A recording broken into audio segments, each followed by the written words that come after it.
নমস্কার আমার ছোট্ট রাঁধুনি রান্নাঘরে সবাইকে। আচ্ছা, আজকে করব ইলিশ, মানে ভাপা, সর্ষে দিয়ে ভাপা করব, সর্ষে পোস্ত দিয়ে। তো তার জন্য আমি কয়েক পিস ইলিশ মাছ নিয়ে নুন আর হলুদ দিয়ে ভালো করে মাখিয়ে রেখে দিয়েছি। আমি এই যে কমপ্লিট হয়ে গেল আমার মাখা, সাইডে রেখে দিলাম। কি কি লাগবে দেখে নাও। একটু সাদা সর্ষে জানিয়েছো, তার হাফ তুমি কালো সর্ষে নেবে, আর দেবে পোস্ত। তেমন কিছু তো লাগে না ইলিশে, কারণ তাহলে ওর টেস্টটাই নষ্ট হয়ে যায়। যাই হোক, এগুলোকে আমি পেস্ট করে নেব। তার জন্য একটুখানি কাঁচা লঙ্কা আর একটু নুন দেব, তাহলে না সর্ষেটা তেতো হয় না। ফার্স্টে জল ছাড়াই করবে, তাহলে পেস্টটা খুব ভালো মিহি হয়। তারপরে জল দিয়ে দেবে।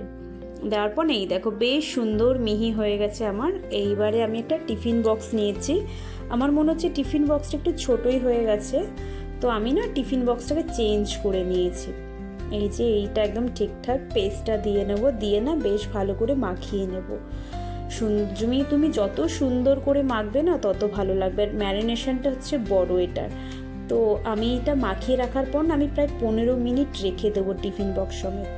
তো আমি না নুনের পরিমাণটা এতে একটু কমই দেবো, যেহেতু আমি পেস্টের সময় নুন দিয়েছিলাম, আবার মাখতেও নুন দিয়েছিলাম।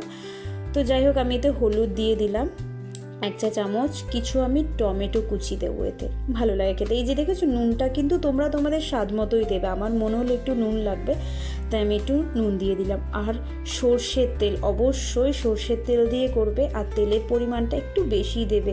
একটু তেল তেল হলে না দেখতে খুব ভালো লাগে, আর খেতে তো অসাধারণ লাগে। যাই হোক, আমি এটাকে মাখিয়ে নিলাম খুব ভালো করে। এবার আমি একে 15 মিনিটের জন্য রেখে দেবো। ওপর থেকে কিছু চেরা কাঁচা লঙ্কা দিয়ে দেবে, তাহলে জিনিসটা দেখতেও ভালো লাগে, খেতে তো অবশ্যই ভালো লাগে। আর যে মশলা ধোয়া জলটা না দিয়ে দেবে। তোমরা জল তোমাদের পরিমাণ মতো দিও, যে যেরকম ঝোল পছন্দ করো। আমি একটু ঝোলঝোলি করলাম।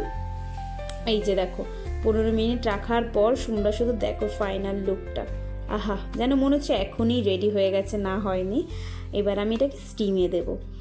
স্টিমে দেওয়ার জন্য আমি জল তো অবশ্যই লাগবে, বেশ একদম ডুবু ডুবু করে জল দেবো।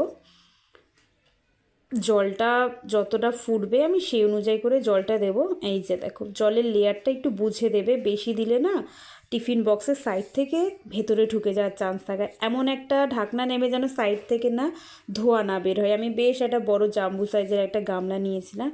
এই যে এইবারে ফাইনালি রেডি। এই যে দেখছো মাছটা একটু ভেঙে ভেঙে যাচ্ছে, মানে আমার রান্নাটা কিন্তু কমপ্লিট, মানে ঠিকঠাকভাবে সেদ্ধ হয়েছে। এই যে আমার ঝোলের লেয়ার বেশ তেল তেল থাকবে। যাই হোক, কেমন লেগেছে দেখো তোমরা।